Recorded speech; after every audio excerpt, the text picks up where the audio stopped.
Bueno, comenzamos nuestra primera entrevista de hoy y seguimos profundizando en las propuestas en diferentes áreas que vienen haciendo los partidos de cara a las próximas elecciones de octubre. Hoy vamos a continuar hablando de políticas sociales y para ello recibimos a Pablo Bartol, referente del Partido Nacional en el área. Bienvenido, ¿cómo le va? Muchas gracias, muy bien. Buen día. Bueno, viene siendo intensa la campaña, el tema de la agenda social es uno de los temas que más se viene discutiendo.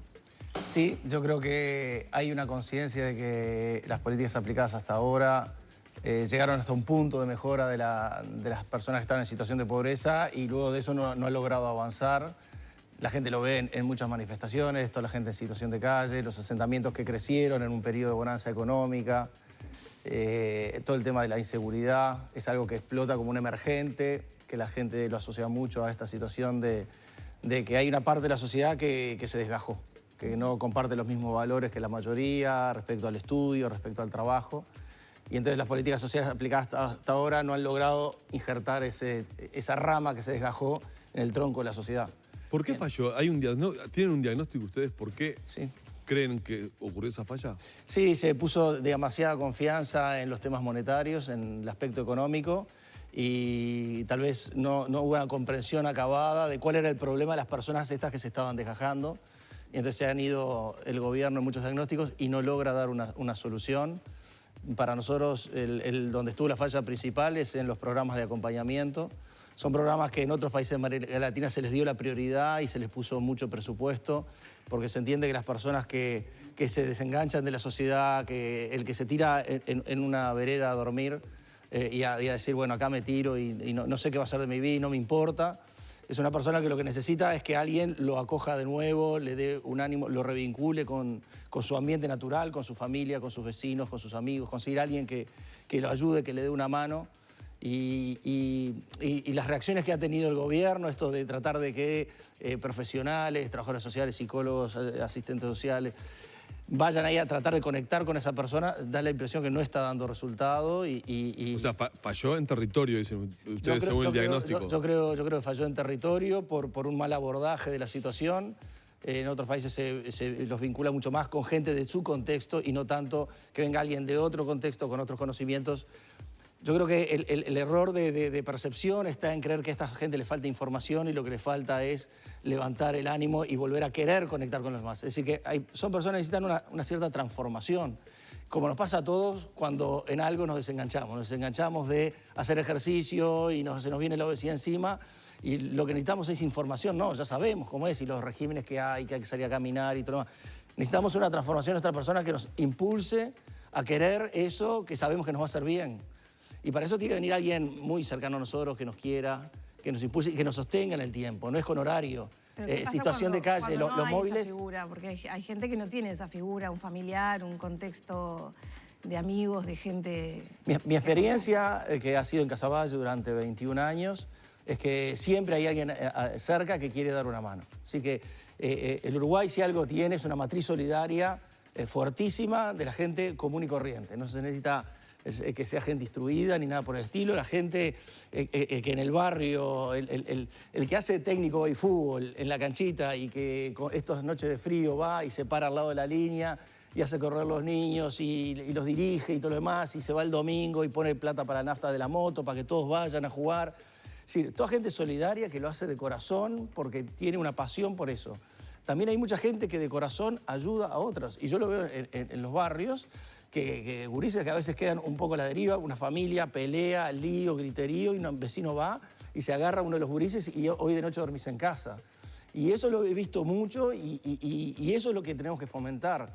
El gobierno ha querido crear organismo tras organismo tras organismo y después decir que no, lo importante es que estos organismos se coordinen entre ellos. No, ¿Hay superposición de programas? Muchísima. Lo reconoce el propio gobierno. El Frente Amplio en su plan de gobierno, página 111, reconoce que la dispersión de programas conspiró contra la eficacia de las políticas sociales. Y entonces, pues, hay que entender, las políticas sociales universales son las mejores. La educación, el acceso al trabajo, la vivienda. Pasa que hay cierto grupo de personas que si se desengancharon de la sociedad, esto no les llega porque por algo en las escuelas de contexto crítico hay 20% de los niños faltan un día por semana. Y eso te dice de familias que descreyeron un poco que la educación sea lo principal para sus hijos. Y entonces, por más que las políticas sociales universales, la educación esté o haya oportunidades de trabajo, si la gente no cree que eso es lo que lo va a sacar adelante, no se acaba aprovechando. Y entonces el acompañamiento social, lo que nosotros llamamos los mentores sociales, gente del contexto que ayude a otros, eso es lo que hay que potenciar y es lo que se ha visto en otros países que funciona. ¿Usted lo dijo como un hecho concreto o metafórico que va a llevar el Mides a Casaballe? El ministro se va a ir a Casaballe, la oficina va a estar ahí. Todo el que quiera hablar... ¿No va a seguir funcionando más en 18 de julio? No podemos mudar 1000 personas que están ahí. Lo que se va a mudar, la base de operaciones del ministro... El ministro... O sea, que si usted es ministro del Mides, se va a instalar en Casaballe. Exactamente. ¿Por qué porque problemas hay en muchos lados, no solo en Casaballe. Porque hay que elegir un lugar y la señal que queremos dar es que el Mides tiene que ser un ministerio que esté en contacto con la situación de pobreza. La impresión que tenemos es que muchas veces esos edificios en 18 de julio, llenos de gente que está todo el día frente a una computadora, haciendo gráficas, informes de colores y todo lo demás, no pueden diseñar desde ahí políticas que realmente le sirvan a la gente, porque no conocen ese contexto. Esto que te estaba diciendo, que creer que mandar gente muy instruida a conectar con gente que está separada un poco, que se siente al margen de la sociedad, pretender que ellos van a hacer el cambio es una visión muy de 18 de julio, que cuando uno ha estado en el terreno se da cuenta que eso no es lo que funciona, que lo que funciona es la cercanía de los propios, de los que están en la vuelta, de los que te pueden dar una mano lo más cerca posible tuyo, no alguien que venga de lejos y con otras ideas. Ahora, esto que usted dice, ¿cómo se sistematiza?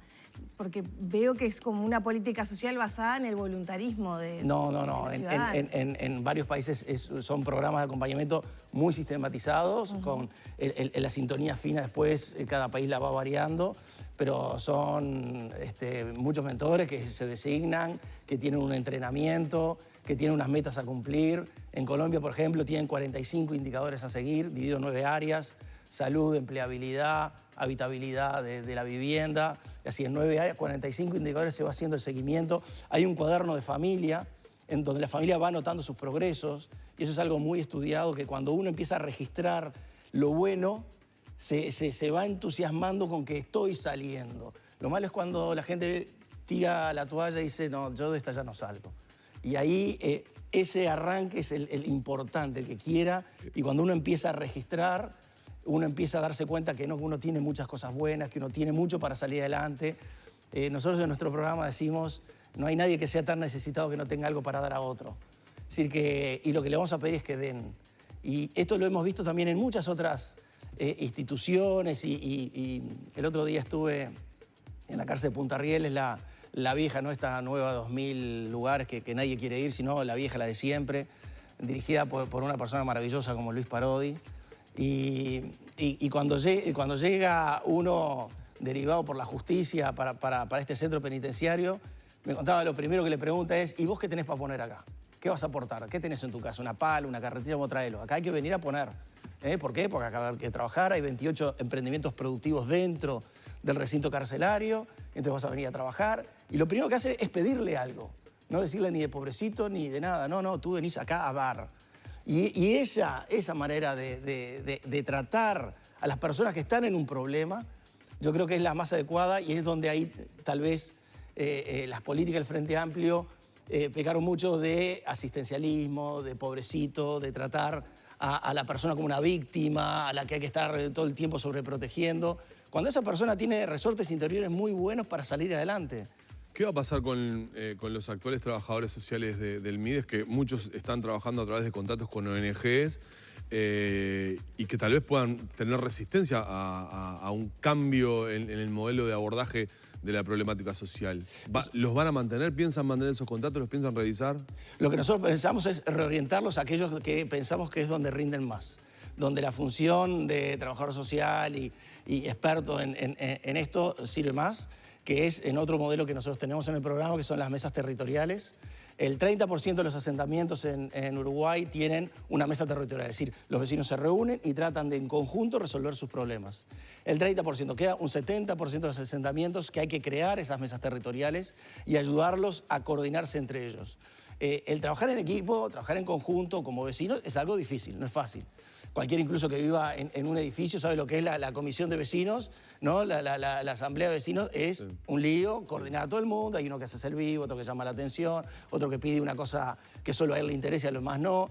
Coordinar todo eso es una tarea. Y en contextos, digamos, que están complicados en todo sentido, en lo social, en lo habitacional, en las calles, en el barro, en el saneamiento que no existe, todo eso exacerba esa dificultad para poder trabajar en conjunto. Ahí yo creo que los profesionales de lo social, por decirlo de una manera, abarcando a todas esas profesiones, es ayudar a esas personas a trabajar en equipo, a trabajar en conjunto. Y tienen que ser expertos en resolución de conflictos. Es decir, cuando surgen las problemáticas que van a surgir, saber cómo orientar a esa mesa de trabajo, a esos vecinos, a seguir trabajando juntos, a pesar de que estos tres dicen no vuelvo nunca más. Entonces, ese sí es el que tiene que estar ahí, pero ordenándolos, ayudándolos a trabajar en conjunto, pero no siendo él el que resuelve el problema de esta señora, sino que tiene que ser otros vecinos los que la aborden, le den ánimo, porque son los que están 24 horas ahí. Todos los demás trabajadores sociales cumplen un horario y se van. A veces ponemos el otro ejemplo, Alcohólicos Anónimos, ¿no? Es una problemática que se saca en conjunto por la gente que sufre la misma problemática. Porque, entre otras cosas, es gente a la que la llama a otro a las 2 de la mañana y tiene toda la buena voluntad y todas las ganas de estar desde 2 hasta las 3, hasta las 4 de la mañana, hablando por teléfono, sosteniendo el esfuerzo del otro que dice estoy a punto de caer o vine de una reunión, una fiesta y no sé qué hacer. Me dice que hay mucho trabajo de horario actualmente. Esa tarea de buena voluntad está lleno en Uruguay.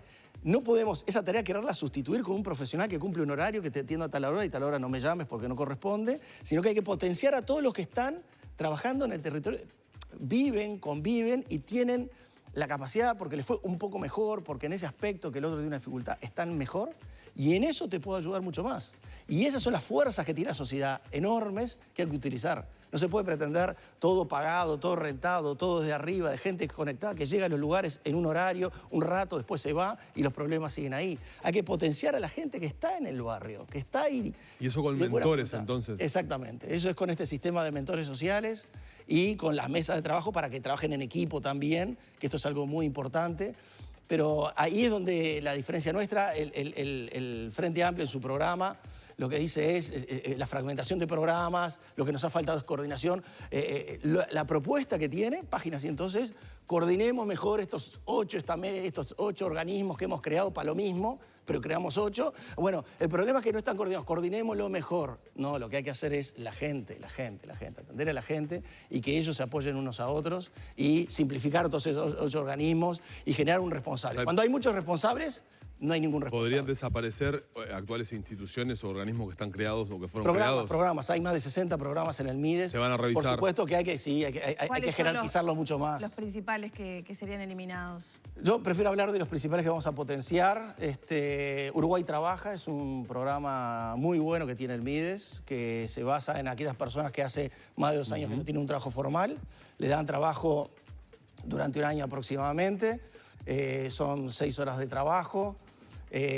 La remuneración o esa prestación social que se les da yo creo que andan en los 7.000 pesos, es decir que es muy baja y sin embargo el año pasado se anotaron 30.000 personas. Lo malo es que de 30.000 se le dio solo lugar a 3.000. Claro, cuando tú le das solo al 10%, llamás, haces un llamado por un programa y solo le das la solución o la oportunidad al 10%, el 90% dice, bueno, entonces no quieren que trabajemos. ¿No? Se quejan de que nada, me dan prestación y no hago nada. Me anoto a trabajar y tampoco me dan oportunidad. Entonces, ¿quieren o no quieren? Entonces, ese tipo de programas son los que nosotros pensamos que hay que fortalecer mucho. ¿Se va a mantener la tarjeta Uruguay Social? Se va a mantener la tarjeta Uruguay Social. Son situaciones, realmente hay que entender quién la recibe y hay muchas de esas situaciones que sin esa tarjeta social es muy difícil sostener el proceso de salir adelante. Lo que entendemos es que no es suficiente. Es necesaria, pero no es suficiente. A veces ponemos el ejemplo de, es como un médico que te receta unas pastillas para que veas un tratamiento a largo plazo y pretende que eso ya está. No, las pastillas son necesarias, pero no son suficientes. Porque si no a los 3 meses te cansaste de tomar las pastillas y no las tomas más, decís, me siento mejor, no, el médico no sabe nada, es un exagerado. Hasta piensa la gente, está enganchado con el laboratorio, por eso me mandó 1 año. ¿Y qué es lo que necesitas en ese momento? Alguien de tu entorno que te diga todos los días, toma la pastilla. Toma la pastilla. ¿Uruguay y Social ahí se la tomás. mantiene o se limitará en el tiempo? Lo que nosotros pensamos es que con ese acompañamiento social, con esa persona, repito, la pastilla necesaria sí, pero no es suficiente. Es ese acompañamiento que te hace vivir el tratamiento bien para que vayas mejorando y después no necesitas más la pastilla, porque lo viste completo. Esto es lo mismo, la transferencia monetaria es necesaria, la tarjeta Uruguay es necesaria, sí, pero no es suficiente para que la persona se empodere y quiere por sus propios medios volver a generar los recursos como los generó en otra época. Y entonces ese acompañamiento es la parte que hace eficaz a esa transferencia monetaria. ¿Esta reducción de programas implica una reducción presupuestal? ¿Se ha instalado de alguna manera que si gana la oposición se recortan planes sociales, se recorta presupuesto destinado a ello? Sí, la verdad que es un argumento que está usando el gobierno, me parece a la desesperada. A veces lo veo como ese que dice, soy el mejor de la clase y nadie más es bueno en esta clase. No, no sos el único bueno. Hay unos cuantos que algo sabemos de esto, que llevamos años trabajando, que hemos en el terreno tenido resultados, que también podemos hacer las cosas muy bien y de hecho nuestro compromiso ha sido públicamente el de que se sostendrán. Es más, lo que te estoy diciendo es que vamos a reforzar esa actividad, que no solo va a ser monetaria, sino va a tener todo un proceso de acompañamiento que va a hacer esto mucho más eficaz y no va a generar esa dependencia que a veces genera la sola transferencia monetaria. La dependencia que si yo no cambio mis hábitos, no cambio mi capacidad de volverme a vincular con otros, generar nuevos recursos, ¿no? Si no logro ese ánimo y esa capacidad de volver a engancharme con el mercado laboral, claro que quedo dependiente de esa transferencia y después parece que no tengo otra solución. Pero nosotros lo que yo veo en la realidad es que la gente cuando tú le das ese empoderamiento que necesita, la gente vuelve a salir adelante por sus propios medios y no dependiendo de por vida de una transferencia monetaria. Reformulo la pregunta de Lore. No le pregunto si van a recortar el gasto social. ¿Lo van a revisar el gasto social? Lo que vamos a revisar es lo que te dije, los programas para generar responsables. Cuando hay muchos responsables, no hay ningún responsable. Entonces tiene que haber responsables. Incluso en esto que te dicen, ¿no? Vamos a coordinar mejor los organismos. Pero no, dicen, la tarea de coordinación es importante y ellos te dicen, sí, es muy importante. ¿Y quién es el responsable? No nadie. Y vos lo ves, van a esas reuniones, ¿no? Que son 6, 7 organismos, pero nadie se lleva deberes. Todo el mundo dice, habla, pero nadie se lleva deberes. La vez que viene, vos hiciste algo. La otra vez estaba en un departamento del interior y la directora del área social me decía, mira, estamos con el realojo de un asentamiento, unas casas que les hicimos, y había un caso, una familia, que no sabían si darle la casa a la mamá con los niños o el papá con los niños. Se estaban separando, y bueno, ¿a cuál? Y en los dos casos no estaba claro cuál era lo más conveniente. En esa mesa de trabajo de varias instituciones, le pidieron a la persona del MIDES, tú podés hacer el estudio y decirnos, somos la intendencia, pero preferimos que vos... Sí, fenómeno. Semana siguiente, cheta, los temas, y al rato, el caso de esta familia, ¿lo pudiste estudiar? Vos sabés que no. Semana siguiente, vos sabés que no, vos sabés que no. Y se llevamos un mes y no hace... ¿Y quién la hace responsable de no haber hecho su tarea? Nadie.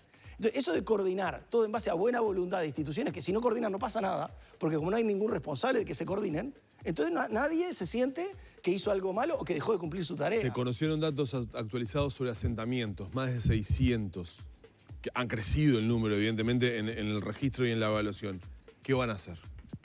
Nosotros pensamos que ya el periodo pasado, en la campaña pasada, la calle Pou hizo del tema asentamientos una prioridad. Lo que nosotros pensamos es que, y Luis tiene una frase que a mí me gusta mucho, que es primero los últimos de la fila. Y en último de la fila nosotros tenemos identificado claramente a la gente en situación de calle, pero también a la gente que viene a asentamientos y especialmente aquellos, porque los asentamientos todos tienen distinto grado de evolución. Asentamientos que llevan muchos años y algo han ido haciendo los vecinos y algo han mejorado, y otros que son más recientes y realmente las condiciones de vida son espantosas. El otro día estuve en el Monarca, que en realidad tiene años, pero hay unas partes que llegaron ya hasta cerca del arroyo. Y realmente muchas casas hechas sobre varejones, así que la casa empieza a más de un metro y medio de altura. Claro, por la inundación, Por la inundación, pero cuando inunda, eso quedan aislados en esa caseta, pero son unos varejones de eucalipto con un diámetro así, es decir que todo aquello se bambolea. Y un vecino me estaba mostrando y dice, mira, en esa casita, ahí hay una criatura con dos años de nacido. Entonces, esto es lo que no podemos permitir, que en Uruguay tengamos niños recién nacidos viviendo en el aire, arriba de una casita, o tal vez peor incluso cuando viven en una casa que se les inunda todo y aprenden a gatear en medio del barro de aguas servidas adentro de su propia casa. Eso no lo podemos permitir en Uruguay. Hemos tenido un crecimiento económico increíble en estos últimos años, que es un crimen ver que, no sé, se construye la Antel Arena y un lugar de divertimento para la gente que puede pagar caro, y seguimos teniendo a niños que gatean en el barro o en la caca humana adentro de su propia casa. Pablo, ya tenemos que cerrar, pero no quisiera cerrar sin mencionar una crítica que se te hace, que es tu vinculación como integrante del Opus Dei. A través de ello es que trabajás y fundaste Los Pinos, esa institución que trabaja en Casaballe, y que no conozco opiniones contrarias al trabajo que hacen allí. Pero bueno, tener una vinculación religiosa tan marcada hace que ponga en duda algunas políticas sociales vinculadas quizá a la diversidad, o que tengan un enfoque religioso marcado, ¿no? Sí, el otro día hablaba con Enrique Graña, que trabaja en el MIDES, que está a cargo de todos los temas de diversidad, porque él también ha hecho esa crítica. Y le decía, Enrique, vos estás lleno de prejuicios. Que alguien tenga una fe religiosa no quiere decir que esté en desacuerdo contigo en lo que tú pensás. Le dije, seguro que tú pensás que yo fui a votar ahora este tema del referéndum por la ley de trans. Y no es así, yo no fui a votar. Y él se quedó duro y digo, ¿ves? Tenías ese prejuicio. Así que atrás de mucho de esto hay mucho prejuicio. Yo me estoy reuniendo con personas que representan al colectivo trans. Estoy profundizando y tratando de entender lo que más necesitan. Y lo que más me piden es un cambio de cultura en los uruguayos. Sí, a los uruguayos nos está costando mucho convivir con personas distintas a nosotros. Y ese es el cambio cultural fuerte que hay que hacer. Porque me decían, por ejemplo, el otro día a una de nosotras le consiguieron un trabajo en una mutualista, le pusieron en la caja. Eran 2 cajas, en una había una chica, en otra estaba esta chica trans. Y claro, en la caja de la otra chica había, no sé, 10 personas haciendo cola, y ella hacía el siguiente, y nadie se arrimaba a su caja. Por una especie de rechazo o de miedo a no saber cómo tratar o qué hacer. Y entonces lo que necesitamos es un cambio cultural. Cambio cultural, y yo sé que a muchas personas le da un poco de temor yo no sé cómo tratarla, y entonces tal vez la ofenda, entonces mejor no. No, lo mejor es equivocarse, y esto me lo decían. Prefiero que se equivoquen a que sean indiferentes.